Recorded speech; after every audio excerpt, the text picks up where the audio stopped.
సుప్రీంకోర్టులో ఎమ్మెల్యేల ఫిరాయింపుల కేసు విచారణ వాయిదా పడింది. స్పీకర్కు చివరి అవకాశం ఇస్తున్నామని సుప్రీంకోర్టు వ్యాఖ్యానించింది. 2 వారాల్లో మిగతా 3 ఎమ్మెల్యేలపై నిర్ణయం తీసుకోవాలని సుప్రీంకోర్టు చెప్పింది.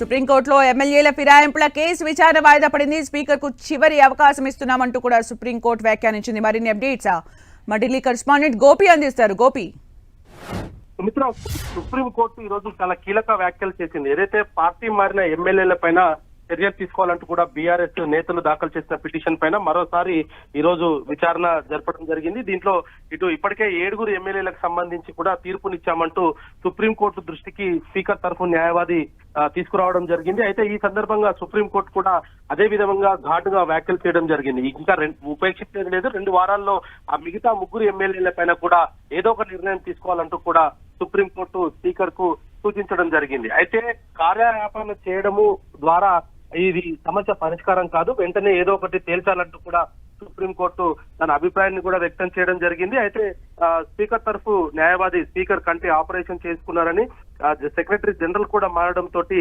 మరికొంత సమయం కావాలంటూ కూడా స్పీకర్ తరఫున న్యాయవాది అభిషేక్ సింఘ్వి కోరడం జరిగింది. అయితే ఇప్పటికే చాలా సమయం ఇచ్చాం, ఇదే చివరి అవకాశం, 2 వారాల్లో మిగతా 3 ఎమ్మెల్యేల పైన ఏదో నిర్ణయం తీసుకోవాలంటూ కూడా కేసును మరో 2 వారాలకు వాయిదా వేయడం జరిగింది. Sumish, thank you Gopi for the updates.